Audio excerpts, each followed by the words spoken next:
Survey na nangyayari sa Pilipinas, nakakatulong ba o nakakasama sa political stability, national security, at demokrasyang umiiral sa ating bansa? Yan yung tatlong tanong.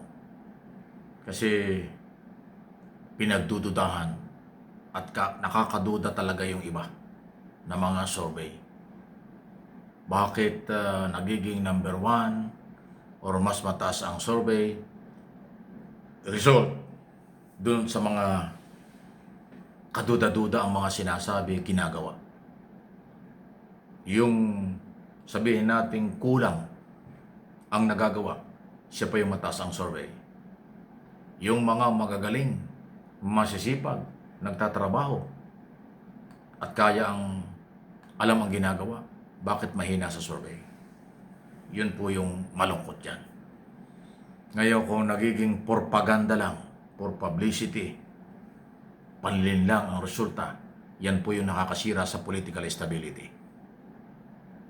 Kasi nawawala ng chance o pagkakataon ang mga ibang Pilipino na makapaglagay ng mga karapat-dapat sa mga posisyon dahil nadidismaya sa mga survey na yung sa tingin nila hindi karapat-dapat, sila yung nagiging number 1. Yun namang mga karapat-dapat sa isyu ng kakayanan at karanasan ay napapag-iwan sa survey.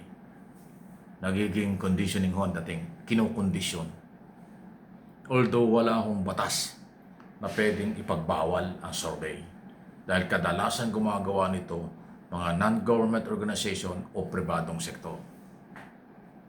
Pero ang isa ho dito sa aking pinagtataka, pasintabi na, di ko nila lahat pero halos lahat eh. Sa tagal ko na ho sa broadcast industry at sa tagal na natin saan man lugar hindi pa natin nalaman kung nasaan talaga yung nagsusurvey na yan. Laging sinasabi nila ay resulta ng survey nationwide. Bakit ilang dekada na nagsusurvey sila? Minsan ang survey quarterly. Or mas madalas pa. Bakit hindi mo na nasa lubong yan? Nagtatanong na yan, nagsusurvey na yan. Kaya pinagdudahang baka sila-sila na lang o gawa-gawa na lang. Yan ang malaking hamon sa mga mahilig mag-survey. Negosyo ba niya ito? Voluntary ba ito? O totoo bang mayroong gumagastos, may nangungumisyon o may gumagastos sa pa-survey?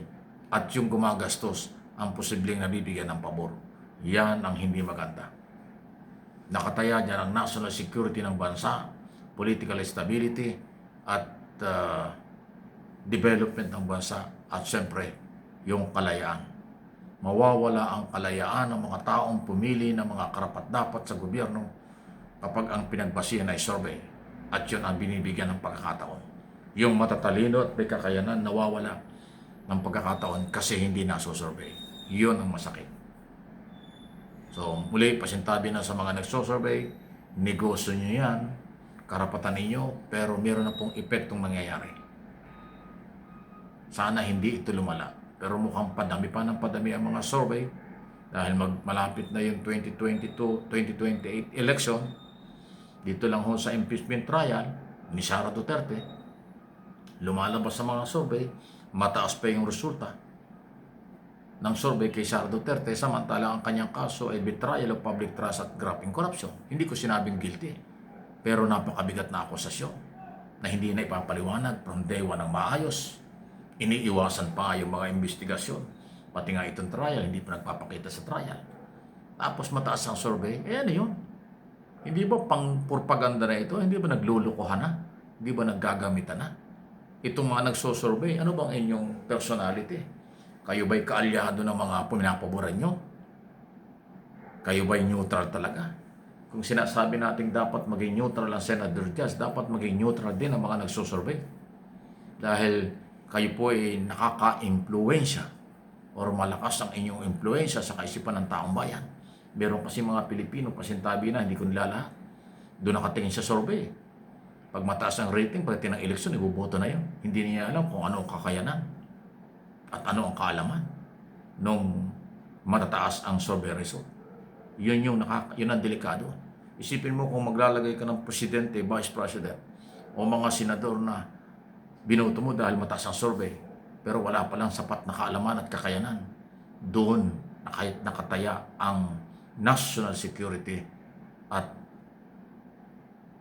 yung ekonomiya ng bansa at ekonomiya ng bawat Pilipino nakataya doon.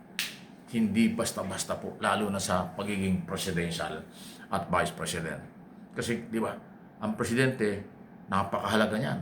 Pero in case na may mangyari sa kanya, ang uupo na, ang papalit sa kanya ay vice president. Kaya kailangan yung quality, kakayanan, kaalaman ng presidente ay may kahintulad din ganong kagaling kaalaman na maghawak ng gobyerno ang vice president. Dahil anything can happen, laging pwedeng maging pangulo ang vice president in case na may mangyari nga sa nakaupong pangulo. Pero kung ilalagay natin sila sa mga sensitibong posisyon dahil mataas ang rating, tapos hindi naman pala kaya at walang sapat na kakayanan ng posisyon, ay anong mangyayari sa buhay ng Pilipino? Mapapag-iwanan talaga tayo. Kita nyo sa ibang mga bansa na mayaman at unlad na bansa, hindi masyado sinasandali ang survey. Sila'y bumoboto ng independent. Walang pressure, walang nag-utos, hindi ibinenta, talagang nanindigan sila. Ibinoboto nila kung sino ang gusto nila. Babasahin ng maayos at re-record ng maayos ang mga boto nila. Yun ang magdidikta kung sino ang kailang prime minister o pangulo, presidente.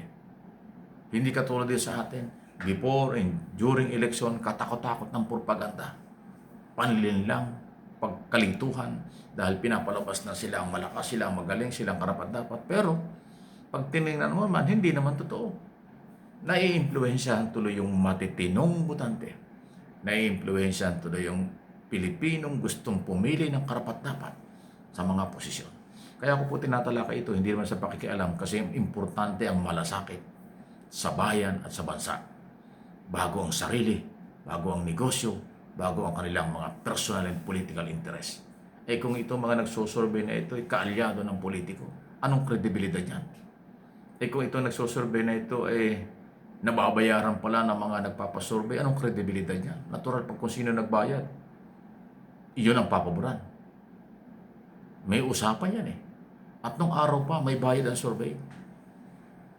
Conforme sa posisyon. Kung senador ka, malaki ang bayad yan. Kung presidente ka, vice president, mas malaki.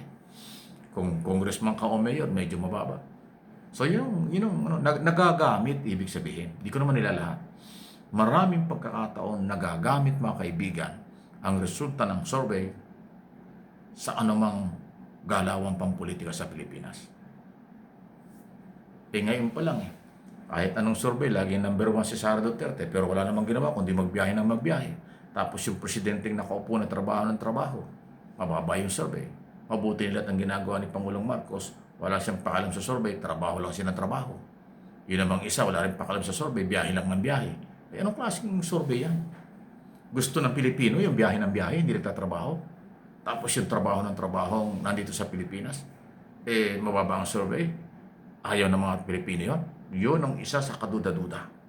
Sa totoo lang po, sarili ko itong interpretation, opinion at analysis base sa kaganapan. Please like and share, subscribe, and follow.